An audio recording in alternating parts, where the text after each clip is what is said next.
नमस्कार दोस्तों। आज की सच्ची कहानी हम आपको बताने जा रहे हैं। दोस्तों, ये बात है बालिया उत्तर प्रदेश की।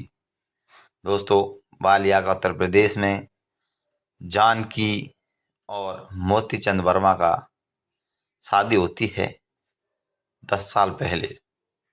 दोस्तों, शादी होने के बाद उसकी मानसिक स्थिति थोड़ी खराब थी। उसकी हालत खराब थी। उसको देखकर जानकी का पिताजी अपनी बेटी के पास में आता है, वहां आकर रुकता है और फिर वापस जाता है। तो जानकी से कहता है, बेटी, मैं मोतीचंद को मेरे साथ भोपाल लेकर जा रहा हूं। मैं इसकी इलाज करवाऊंगा। दोस्तों, वो इसको लेकर भोपाल चला जाता है और भोपाल जाने के बाद मोतीचंद वर्मा की मानसिक स्थिति खराब और कमज़ोर थी। इस वजह से वह बिना किसी को बताए, परिवार वालों को, ना ही जानकी के पिताजी को या जानकी की माता को, किसी को बिना बताए वह घर से निकल जाता है।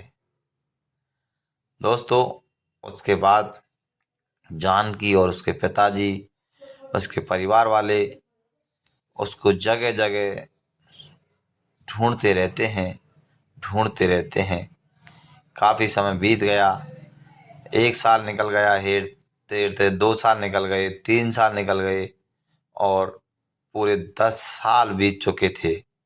10 साल बीतने के बाद एक दिन जानकी हॉस्पिटल से बाहर निकल रही थी। बालिया उत्तर प्रदेश के एक हॉस्पिटल से जानकी जैसे ही बाहर निकली तो उसको एक भिखारी के रूप में उसका पति बैठा हुआ दिखाई दिया। दोस्तों, उसको देखकर जानकी एकदम रुकी और चौंक गई। उसकी स्थिति इतनी खराब थी।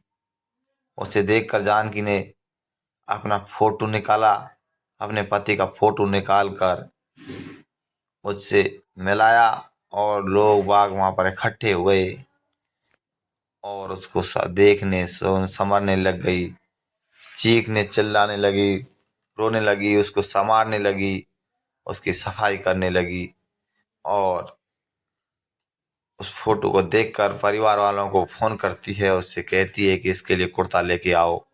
घर से कुर्ता मंगाती है। कुर्ता मंगाने के बाद उसको बैठा कर वह अपने घर पर लेकर जाती है। दोस्तों, वो उसे सब कुछ अपना पति मानने लग गई थी। रोने लगी, बिलखने लगी और बिल्कुल उसकी एक ही थी कि मैं मेरी जिंदगी का जीवन इसी के साथ बिताऊंगी। लेकिन फिर दोस्तों, जो कहानी ने मोड़ लिया, उसको भी पता नहीं था कि ये क्या होने वाला है। और दोस्तों, जानकी जैसे ही अपने पति को लेकर गई, उसकी लोग बागों में चर्चा हुई, लोग देखने आए, सुनने आए। लेकिन दोस्तों, जब पुलिस ने छानबीन करी तो राहुल के रूप में उसकी पहचान हुई। राहुल की गुमशुदगी एक रिपोर्ट दर्ज कराई गई थी। उस शख्स की पहचान एक राहुल के रूप में होती है और वो भी, जानकी भी इस चीज़ को मान लेती है और मानकर उनके परिवारजनों को उसको सुपुर्द कर देती है। दोस्तों, ये सच्ची कहानी है। हमारा इसका मकसद किसी को ठेस पहुंचाना नहीं है, लेकिन हमारा मकसद है आदमी सचेत रहे, सुचारू रहे और पूरी जानकारी और होश हवास के संग अपना कार्य करे। जिस तरह जानकी अपने खोए हुए 10 साल के पति के प्यार में पागल थी और उसने थोड़ी पहचान करी, लेकिन बाद में जब उसने निशान चेक करे तो उसको वो अपना पति नहीं निकला और उसको उसने माना और अपने उनको माता पिताओं को सुपुर्द कर दिया। दोस्तों, हम आपको आगे भी इससे अच्छी अच्छी कहानी लेके आएंगे। देखते रहिए हमारा ऑल इंडिया फैक्ट चैनल। हमारे चैनल को शेयर करें, सब्सक्राइब करें और बेल आइकन जरूर दबाएं।